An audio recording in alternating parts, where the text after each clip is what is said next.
MD Shawkat Hossain জানতেছেন, নামাজের তাশাহুদ পড়ার সময় তাশাহুদ আঙ্গুল একবার নাকি বারবার নাড়ানো সুন্নাত? তাশাহুদ পড়ার সময় আঙ্গুল উঠানো এবং নামানো এটা হলো সুন্নাত। বারবার নাড়ানোকে অনেক ওলামা ইকরাম সুন্নাহ মনে করেন, আমরা সেটাকে সঠিক মনে করি না। হাদিসে নাড়ানোর কথা বলা আছে, কিন্তু নাড়ানো মানে উঠানো এবং নামানো, এটাই নাড়ানো বলতে আমরা বুঝি।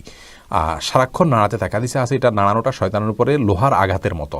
এই নাড়ানো মানে উঠানো এবং নামানো, এটাকে আমরা বুঝি। আর সারাক্ষণ নাড়াতে থাকা এটা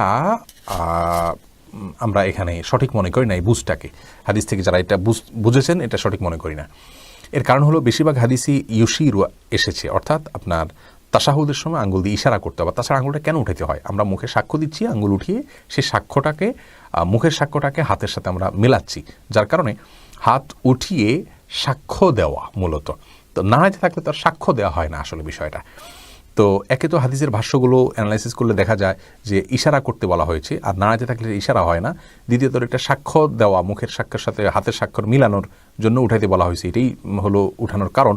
তো নাড়াইতে থাকলে সেটা হয় না। আর তৃতীয়ত নাড়ানোর ব্যাপারে যে হাদিস রয়েছে সেটাকে আমরা এভাবে ব্যাখ্যা করতে পারি যে উঠানো এবং নামানো এটাই নাড়ানো। তাহলে সবগুলোকে সামনে রাখলে উঠানো এবং তাশাহুদ শেষ করে এটাকে নামানো, এটাকে আমরা অধিকতর শুদ্ধ মনে করছি। যদিও অনেক ওলামা ইকরামের মতে যতক্ষণ আপনি বসে থাকবেন হালকা হালকা করে নাড়াতে থাকবেন, এই নাড়ানোটা শয়তানের জন্য আঘাতের মতো হাদিসে রয়েছে, সেটাকে তারা সেই ব্যাখ্যাটাকে নিয়েছেন। অতএব তাদেরটাকে আমি ভুল বলছি না, কিন্তু আমার কাছে যেটা সঠিক মনে হয়েছে আমি সেটাই শুধুমাত্র বলেছি।